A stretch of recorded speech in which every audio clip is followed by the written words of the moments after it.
Hello, it's me, Troubadour, and I'm back again with another video. As you can see, we're once again on Grounded's website doing another purely random randomizer because the one in the game is not purely random, the one on Grounded's website is. And this time we're putting a little more of a twist on it, giving us a little more, or really a lot of more challenge than last time. We're doing a wild pack. That's right, we're generating a blind random wild pack. So yeah, let's hop in and see how it goes. Yeah, I blurred it for you guys at the beginning. You're going into it blind just as I am, but we will look over the pack contents at the end. So yeah, like I said last video, the pack generation in superautopets, in case you didn't know, is actually not truly blind. It generates pets that are within the same custom tag category. So say I see the mosquito here that has a disruption tag. So I could expect later, maybe I could see something like hawk or leopard, or even like other disruption pets like skunk, you know, those could all be included.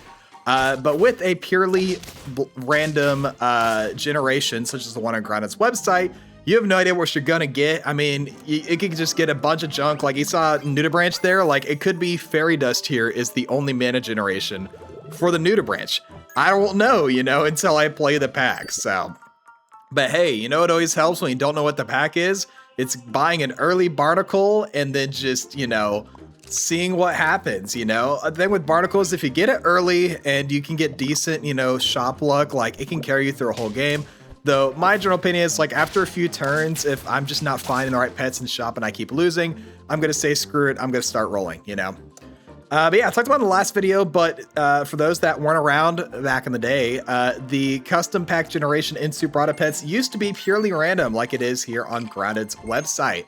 And man, those were the days to play blind random customs. Boy, oh boy. Probably the biggest thing you notice when you play a blind random pack that is purely random is you're not guaranteed to have chocolate. And if you haven't played a pack without chocolate, it's really something. It's something to get used to. Man, back in the day, we were so used to playing customs without chocolate. Star Pack didn't have chocolate in it until the revamp like 2 years ago, by the way. Like Star Pack was completely different, in case you didn't know. Actually, most of the packs were completely different, which by the way, I've loved all the pack reworks. I think that was one of the best updates they did for the longtime players of the superautopets game, was the changing up the packs to make them a lot less, let's just say, cringe. But anyway, we're actually doing all right here. We got some nice jumping synergy with the Darwin's Fox plus the monkey-faced bat there. So that's kind of nice to see. And we're finding decent stuff in the shop. I mean, shoot, there's a white truffle. I can put that on a pet behind. And then that gives me some extra, you know, stuff from the extra, jumps for my monkey-faced bat. We'll put Gargoyle in here. Maybe I can get a melon for my Barnacle with it. And you know what? I guess we're Barnacle gaming at this point. I mean, we've got the pets we want. Now of course, this is wild customs, so you're gonna start seeing some crazy combos. Certain archetypes really thrive when you take away the restriction. You know, some things like maybe like, I don't know, I don't think like Perks goes crazy, but something like summons. Imagine your spider can have like all summon pets targeting it, or maybe Eagle as well, is insane in wild customs. I think cycling is really, really good. You can do Sea Anemone with like Sea Anemone and like 58 cell pets, and that's a valid pack. So yeah, you can get a little crazy in wild customs, and it really is the Wild Wild West. Sometimes in here you face people who are just like, maybe they don't know, they just made a pack for fun, but most of the time, the only people who really play wild packs anymore are the sweats. Let's be honest. The people going super try hard and just like don't even care, you know, what you think. They're gonna go for the sweatiest, most broken stuff because this is the only place they're able to do it outside of like an unlucky weekly generation. Actually, I don't think weekly can generate wild either. Can it? I don't know. Let me know in the comments if you know. I'm pretty sure weekly follows the same pack generation guidelines as the random pack generation in the game for custom packs. So I don't think it can generate wild. Though there can be some really dumb, you know, stuff like, oh no, it's another like another Husky Weekly, you know, or Pink Guy. Remember Pink Guy? Freaking brain cramp over and over. Man, yeah, I guess they made some adjustments to the random generation system. But yeah. Crane is nice, especially when we already have the melon, and then we'll go ahead and roll. We have decent stats on our barnacle. Maybe I rolled last turn, I wasn't paying attention, but like we've got good stats on our barnacle. We've got a melon with a crane behind it. Hawk at the back is some nice disruption as well. So you know what? We're kind of not barnacle gaming fully anymore as we face a pure scaling team. Like, no matter which, if you're in regular standard customs or if you're in wild customs, there will always just be the people who just play scalers plus a big pet with protective equipment like a garlic or a melon. Let's take another barnacle stats extra here though. Plus 3/3 is not bad at all. Face someone looks like they're free to play, just judging by their team and how they've kind of positioned it. So maybe they haven't quite figured out that standard is the way to go. And then here we find a pet that we really like, a couple pets. We find penguin and we find lion. And I mean, shoot, if we're going to be rocking stuff like crane and penguin, like, what do we need another tier 6 for? We'll throw a line in here. Hopefully hit level 2 soon and they can start getting penguin stats. I think penguin wasn't the best buy in turn 11. It's basically a giraffe that can be at the back of your team if you wanted. But you know what? We're stay winning with the barnacle there. Strawberries in this pack too. Have there been any strawberry pets? I don't know. I haven't been paying attention. And I buy the cockatrice, and then I immediately, because I thought it'd be fun, and then I immediately remember I put lion on my team, so we're gonna say forget that. We're gonna go with the sea anemone instead because ailments are always helpful, and at the very worst, I can get a couple extra stats on my team. So, speaking of husky, face someone running husky, but with a melon on their shark at the back, so no stats for the shark. We're able to clear it though, basically with just the barnacle.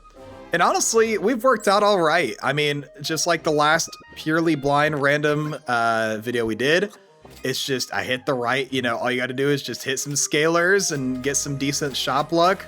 And the pure random thing ain't so bad. Oh, and there's Therizinosaurus to go with strawberry. I could put that on my barnacle if I wanted. As we face another summon team, looks like they're free to play. I mean, shoot, maybe it's not even sweats. Maybe it's just free to play people. The only people play wild customs nowadays. I don't know. I don't play wild customs anymore. I mean, shoot, customs used to only be wild customs back in the day. I talked about in the last video, but yeah, it was suffering. Everything was super duper high. Like the power level was just insanely high. Would not recommend. But you know, it worked out okay. We'll not use our free roll so we get some extra stats on the barnacle as we face Bison Gaming. We replaced the mushroom on the badger at the back, which I guess because the line lived on 1, it did not end up mattering, but still that could have led to a draw if we had slightly different positioning or stats. But we'll take some more stats on our lion, get some more stats on barnacle, and this is going to be our last turn. What do we face on 9 wins with our barnacle blind random, purely random team? Scaling, geometric tortoise plus a big worm and seal. Oh, it's not the last turn. Gotcha. I actually got myself. I forgot. I recorded this replay like a week ago. Yeah, voiceovers don't always happen at the same time as my recordings. We're looking for a level for our lion. There's definitely, I've not seen chocolate yet. There's definitely not that in the pack, but I was hoping to hit a lion just by rolling, but hey, a couple extra stats. Our lion's gonna hit 50-50 during battle, and I decided to get rid of the ailment, throw in a hawk, maybe for some extra disruption on the last turn. What do we face on 9 wins? Can we make it through this time? It's Elephant Blowfish going for the smallest slug achievement. We kill the elephant in 1 hit, kill the blowfish in 1 hit, and the lion will clean up the team. And we get the win with the purely random, wild, blind random custom team. So yeah, it was a lot of fun, and let's take a look at the pack. So here is the pack as we got it. So you see there's some like perk stuff. Hey, there's some of our disruption. We had too much disruption and guard on tier 2. Man, if you want to go, you know, wild, why would you go with like guard on tier 2? And then Goblin Shark. Like Goblin Shark's the reason we're wild, really. Outside of this, it's kind of hodgepodge of stuff. But there's decent enough stuff to make it work. I mean, you saw there's Therizinosaurus plus strawberry, which is pretty cool. A lot of strawberry stuff, actually. Racketailed doesn't work with Therizinosaurus. There's Nudibranch and Cali Greyhound with the Fairy Dust. Yeah, Occlute Fairy Dust. 2 mana from Fairy Dust, and Occlute needs 2. So you know what? It's just enough. Jersey Devil's cool, I guess. Oh, we have Hooded Seal. What does Hooded Seal go with? Ah, yes, the Hooded Seal Seaweed. What a classic combo. I see why you want to run Hooded Seal on your team. Is that 2 packs in a row? That Hooded Seal? I don't even know. But yeah, there's the pack in full. No chocolate, just as we assume. But yeah, if you want to try this for yourself, the website will be linked in the description below. That's going to be it for me today. Thank you all so much for watching. Be sure to like, comment, subscribe, do the generic stuff. I'll catch you guys in the next video. But until then, as always, stay true.